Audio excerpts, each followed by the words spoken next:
এখন হচ্ছে বক্তব্য রাখবেন ডিআরএফআই রাজ্য কমিটির সদস্য এবং নদিয়া জেলার সভাপতি কমরেড গৌরসুন্দর ঘোষ।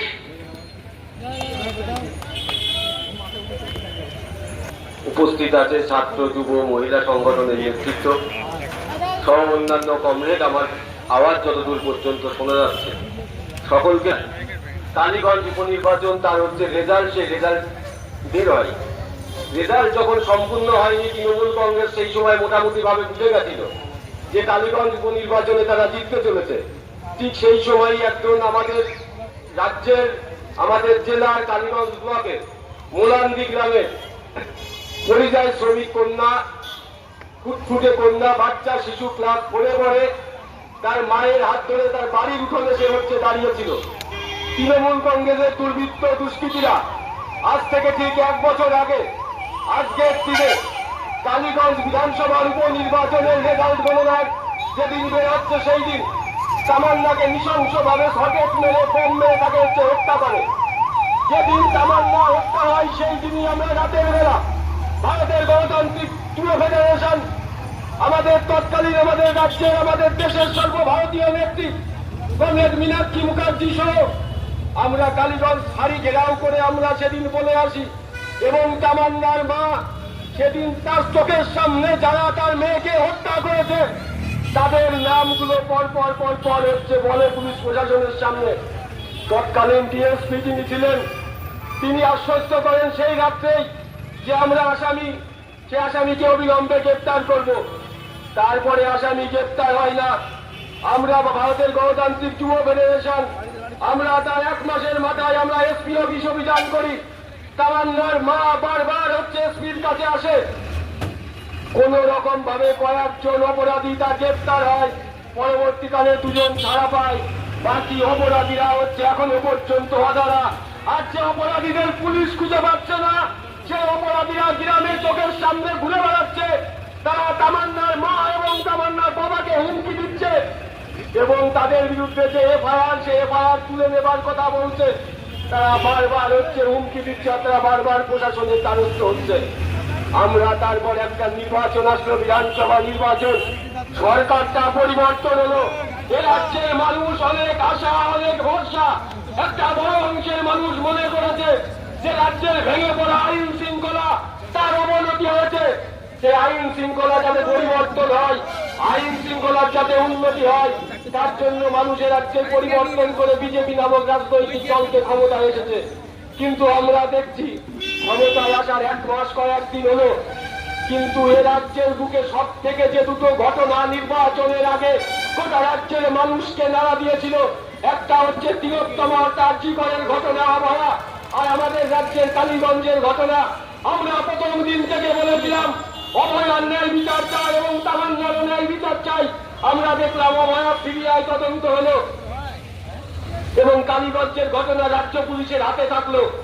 অভয়ার সরকার পরিবর্তনের ফাইলের উপরে শুধুমাত্র ধুলো ঝাড়া হচ্ছে, আর বাকি যারা আসামি তারা হঠাৎ করে তৃণমূলের দুষ্কৃতি ভালো তৃণমূল সেজে ওই ফের বাজিতপ্রতার সঙ্গে মিটিং করছে।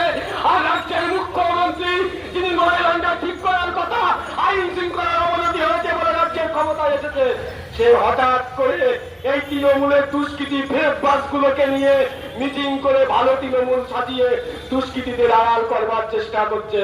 আর আমাদের জেলার অভ্যন্তরে তামান্নার যে হত্যা, তারপরেও তামান্নার মা সহ আমাদের জেলার সিআইটিউ নেতৃত্ব তারা এসপির সঙ্গে দেখা করেছে।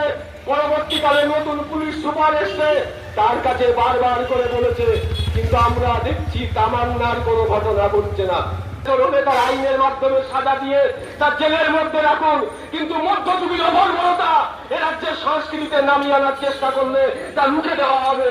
কারণ মধ্যযুগীয় বর্বরতা এই সভ্য সমাজে চলতে পারে না। এই সভ্য সমাজ হচ্ছে যে সংস্কৃতি পশ্চিমবঙ্গের আছে সেটাকে রক্ষা করবার জন্য মাথায় দড়ি বাঁধার প্রয়োজন হয় না। 34 বছরের বামপন্থী সরকার ছিল, মাথায় দড়ি বাঁধেনি, কিন্তু দুষ্কৃতীরা জেলের মধ্যে ছিল, দুষ্কৃতীরা বাইরে ঘুরতে পারেনি। কিন্তু তামান্নার খাতুনের আমরা দেখলাম এখনো পর্যন্ত পুলিশ প্রশাসন কোনো ব্যবস্থা হচ্ছে না। আমি শুধু খুব বিনয়ের সঙ্গে প্রশাসনের কাছে বলতে চাই, পিসি ভাই দাঁড়িয়ে অনেক করেছেন, দাবেদারি করে করে জেলা প্রশাসন, জেলা পরিষদ থেকে ডিএম অফিস আর এসপি অফিস তোলাবাজের আঁকড়ায় পরিণত হয়েছিল। কিন্তু তার ফল কি পরিণতি হয়েছে আপনারা বুঝতে পারছেন। এখন পিসিআর ভাইপোকে বলতে হচ্ছে ছবি দেখে কিনবেন, হকারি করে বেড়াতে হচ্ছে। ছবি দেখে কিনবেন, ছবি ছাড়া তৃণমূল হওয়া যাবে না। হঠাৎ করে কার ছবি কোদিকে চলে গেছে, কোনো তৃণমূলের ঋতব্রতর ছবি আর কোনো তৃণমূলের পিসি ভাইপোর ছবি। তাই মমতা ব্যানার্জিকে এখন ফেরি করতে হচ্ছে। ছবি দেখে কিনবেন বলতে যে দুলাল। আপনাদের কি কর্মসূচি ছিল? আজকে এসএফআই, ডিওয়াইএফআই এবং all India democratic women's association এডোয়া, তিনটে সংগঠনের পক্ষ থেকে আমরা এসপির সঙ্গে দেখা করলাম, আমাদের লিখিত দাবি সনদ দিলাম। মূল পয়েন্ট ছিল আমাদের তামান্না। আজকে তামান্নার হত্যার 1 বছর পূরণ হলো। এখনও অবধি 10 জন যারা অভিযুক্ত তারা জেলের বাইরে অধরা রয়েছে।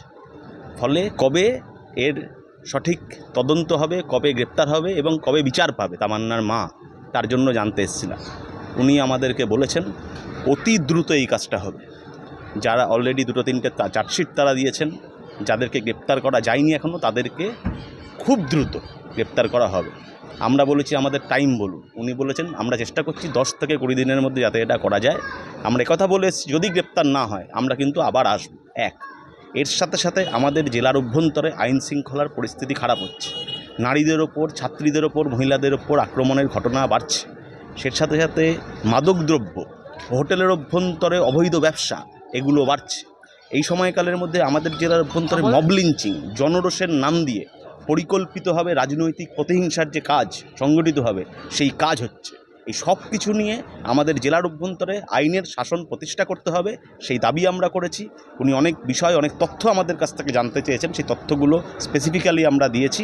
উনি আমাদেরকে আশ্বস্ত করেছেন, বলেছেন যে অতি দ্রুত তারা এই কাজটা করবার চেষ্টা করবেন। আমরা বলেছি আমরা কিন্তু আবার আসব। নতুন সরকার আসার পর দুবার এসপি চেঞ্জ হয়েছে, এটা নিয়ে দুবারই তামান্না মা এসেছেন, আশ্বাস দিয়েছেন। এই 1.5 মাসের মধ্যে দুবার অলরেডি ওনার মা এসে অভিযোগ করে গেছে, আর আজকে আপনারা আসলেন, কি বলবেন? এসপি দুবার চেঞ্জ হয়েছে না 20 বার চেঞ্জ হবে, এটা আমাদের কাছে বলছি এটা আমাদের কাছে খুব একটা বড় ব্যাপার নয়। এসপি চেঞ্জ হতে পারে, কিন্তু সরকারের মানসিকতা কী, সরকারের নীতি কী, তার উপর দাঁড়িয়ে ঠিক হবে এসপি কী কাজ করছে। ওপর থেকে যদি, রাইটার্স থেকে যদি বা নবান্ন থেকে যদি সরকার চাবি ঘুরিয়ে দেয়, এখানকার এসপির বাবারও ক্ষমতা নেই এসপি কিছু করবে। ফলে সরকারের নীতি ঠিক করতে হবে। সেই জন্য আমরা যেমন এখানে কাজ করছি, আমরা সরকারের কাছেও প্রয়োজনে যাব অথবা যাবে, সেখানে গিয়ে তাদের সরকারের নীতি গ্রহণের জন্য যে কাজ, সেই কাজ আমরা করব। 1 আর 2 হলো